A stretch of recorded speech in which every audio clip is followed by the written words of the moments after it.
Hello friends, इस video में बात करेंगे कॉम्पोजिशन डीलर्स की। दोस्तों, कॉम्पोजिशन डीलर्स के लिए जो भी एक्सटेंडेड डेट्स हैं जीएसटी पोर्टल पर अपडेट हुई हैं वो मैं आपके साथ इस वीडियो में शेयर करूंगी। साथ ही साथ कुछ टैक्स रेट्स को लेकर के चेंजेस हुए हैं वो भी हम यहाँ पे डिस्कस करेंगे। तो चलिए स्टार्ट कर लेते हैं वीडियो को। चैनल को ज़रूर सब्सक्राइब कर लीजिए ताकि सभी इंपॉर्टेंट अपडेट्स एंड अलर्ट्स आपको मिलते रहें। तो पहले हम बात करेंगे टैक्स रेट्स में हुए चेंजेस की। ये मैंने आपके सामने ओपन की है आपकी नोटिफिकेशन नंबर 50। तो नोटिफिकेशन नंबर 50 ये आई थी 24 जून को, जिसमें बहुत ही इम्पॉर्टेंट चेंजेस किए गए थे। क्या चेंजेस किए गए थे? In exercise of power conferred by Section 164, the central government on the recommendation of council make following rules to amend the CGST rule. तो यहाँ पे जो रूल्स हैं उनको अमेंड किया गया है और इन नए रूल्स को कहा जाएगा 7th अमेंडमेंट रूल 2020। और ये कब इफेक्टिव हो रही हैं? 1 अप्रैल 2020 से, यानी कि बैक डेट में जाकर के ये इफेक्टिव हो रही हैं।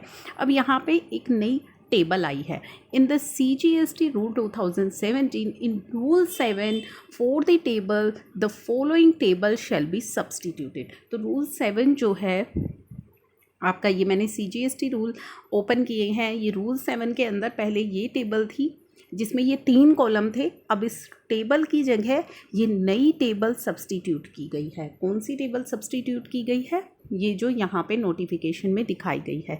इसमें अब आप देखेंगे कि 4 आपको कॉलम्स दिए गए हैं।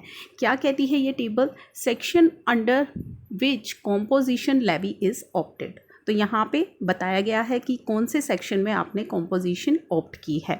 आपको ध्यान दिला दूँ, ये लास्ट जो टेबल है सब सेक्शन 2A ऑफ सेक्शन 10, ये फाइनेंस एक्ट 2019 के थ्रू आया था। सब सेक्शन 2A जिसमें कहा था कि अगर आपकी जो सप्लाई है वो 50 लाख से ज़्यादा है तो आपको 3% के रेट से टैक्स देना होगा CGST एंड SGST। तो इस नई टेबल में इस नए कॉलम को यहाँ पे ला दिया गया है, पहले ये कॉलम नहीं था। उसके बाद category of registered person and rate of tax क्या रहेंगे? तो अगर आपने कॉम्पोजिशन ली हुई है सब सेक्शन 1 और 2 ऑफ सेक्शन 10 के अंदर और आप मैन्युफैक्चरर्स हैं, other than manufacturers of such goods जो कि गवर्नमेंट के थ्रू नोटिफाई किए गए हैं, तो आपके लिए रेट ऑफ टैक्स रहेगा 0.5%। अगर आपने sub section 1 and 2 of section 10 के अंदर कॉम्पोजिशन ऑप्ट की हुई है और आप सप्लाई कर रहे हैं उन गुड्स की, वो सप्लाई आप कर रहे हैं जो बताई गई हैं close B of paragraph 6 of schedule 2 के अंदर, तो आपके लिए रेट रहेगा 2.5%।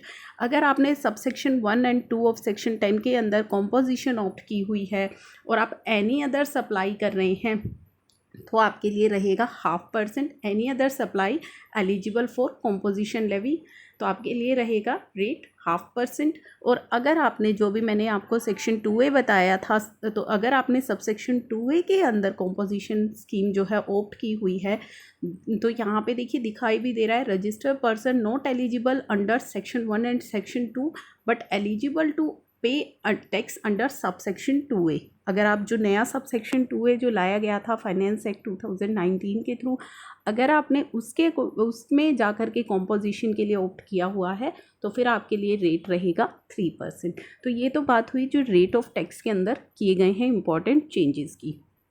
अब हम चलते हैं अपनी एक्सटेंडेड डेट्स पर। तो चलिए इसके लिए हमें चलना होगा अपने GST पोर्टल पर। तो ये GST पोर्टल पर आप देख पा रहे हैं 1 जुलाई 2020 को ये चीज़ें दोबारा से अपडेट की गई हैं। Due to COVID-19 pandemic and challenges faced by tax payer, government extended dates these are notified in notification 30, 34, 35 dated जो कि 3 अप्रैल को आई थी, और उसके बाद एक नोटिफिकेशन आई थी 47 जो कि 9 जून को आई थी एंड 55 जो कि 27 जून को आई थी। तो सभी नोटिफिकेशन को कंसिडर करते हुए ये डेट्स जो हैं यहाँ पे बताई गई हैं। अगर आप कॉम्पोजिशन में जाना चाहते हैं फाइनेंशियल ईयर 2021 के लिए, तो आपके लिए डेट जो है वो 30 जून थी जो जा चुकी है, लेकिन उसके लिए कंडीशन ये थी कि आप कोई भी GSTR 1 या GSTR 3 भी फाइल नहीं करेंगे फाइनेंशियल ईयर 2021 के लिए। अब बहुत इंपॉर्टेंट आ जाता है हमारा GST ITC 03। अगर आपने अप्लाई कर लिया है, आप नॉर्मल से कॉम्पोजिशन स्कीम के अंदर जा रहे हैं, तो आपको पता है कि कॉम्पोजिशन डीलर्स को ITC क्लेम नहीं करना होता है, उनको ITC का बेनिफिट नहीं मिलता है। तो ऐसे केस में आपको अपना ITC रिवर्स करना होगा थ्रू GST ITC 03 और इसकी एक्सटेंडेड डेट है 31 जुलाई 2020। अब बात करेंगे अदर कंप्लेंसेस की, तो जनवरी, फरवरी, मार्च की CMP 08 आपको फाइल करनी है 7 जुलाई 2020 तक। GSTR 4 फाइनेंशियल ईयर 1920 की आपको अप्लाई करनी है 15 जुलाई 2020 तक। काफ़ी सारे लोग GSTR 4 की लेट फी या GSTR 4 की फर्दर एक्सटेंडेड डेट की यहाँ पे बात करते हैं। उसके लिए अभी कोई भी अनाउंसमेंट नहीं हुई है, कोई भी इंफॉर्मेशन अभी तक नहीं आई है, क्योंकि अभी आपकी जो ये डेट है ये भी नहीं आई है। तो आप वेट कीजिए, हो सकता है फर्दर कोई नोटिफिकेशन या कोई अनाउंसमेंट आए। अगर ऐसा कुछ आता है तो हम अपने चैनल पर आपके साथ ज़रूर शेयर करेंगे। इसी के साथ साथ एक इम्पॉर्टेंट यहाँ पे और अपडेशन हुई है जो मैं आपको दोबारा से रिमाइंड करा रही हूँ। GSTR 5 जो नॉन रेजिडेंट के केस में फ़ाइल की जाती है, मार्च, अप्रैल, मई, जून एंड जुलाई के लिए एक्सटेंड कर दी गई है डेट 31 अगस्त 2020 तक। GSTR 6 जो इनपुट सर्विस डिस्ट्रीब्यूटर के केस में फ़ाइल की जाती है, मार्च, अप्रैल, मई, जून, जुलाई के लिए डेट्स एक्सटेंड कर दी गई हैं 31 अगस्त तक। GSTR 7 जो TDS की, अगर आपने TDS डिडक्ट या DDS डिडक्टर के केस में फ़ाइल की जाती है, उसमें भी मार्च से लेकर जुलाई तक की डेट्स एक्सटेंड कर दी गई है 31 अगस्त तक।